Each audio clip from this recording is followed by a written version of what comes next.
রবিবার সকালে হলদিবাড়ি শহরের ধারানগর কলোনি এলাকায় এক অজ্ঞাত পরিচয় কিশোরের মৃতদেহ উদ্ধারকে কেন্দ্র করে তীব্র চাঞ্চল্য ছড়িয়েছে।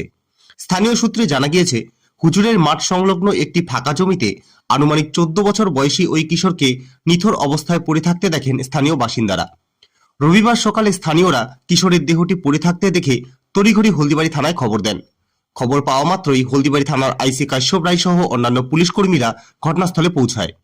পুলিশ মৃতদেহটি উদ্ধার করে হলদিবাড়ি গ্রামীণ হাসপাতালে নিয়ে গেলে চিকিৎসকরা তাকে মৃত বলে ঘোষণা করেন। মৃত কিশোরের গলায় স্পষ্ট কালো দাগ দেখতে পেয়েছেন স্থানীয়রা। তাদের প্রাথমিক অনুমান, কিশোরটিকে গলায় ফাঁস লাগিয়ে হত্যা করা হয়েছে। ঘটনার তদন্ত শুরু করেছে হলদিবাড়ি থানার পুলিশ। 13 বছর। কি অবস্থায় ছিল পরে? এ মনে করো ফার্স্ট লাগে ওটা পড়ে আছে। গলায় কি তোমার করা ছিল? দাঁত ছিল, গলায় দাগ ছিল। বয়স কত হবে তাও?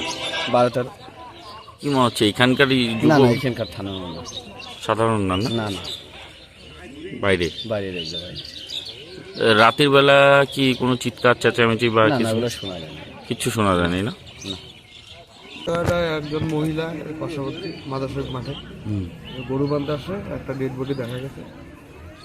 ডেড বডি মানে এই ছেলেটাকে কি বাচ্চা, বাচ্চা? তাও বয়স কত এরকম? 12-13 বছর। কি মনে হচ্ছে এখানকারই নাকি না, এটা বাইরে? বাইরের ছেলে, নেশা টেশা হয়তো করে ওই ওদের মধ্যে হয়তো মাইকে লাগতে পারে। মানে দুদিন আগেই তো মেলা হলো, কি মনে হচ্ছে কি মেলায় কি আসছে নাকি এরকম? মেলা, হ্যাঁ মেলাতেই আসে।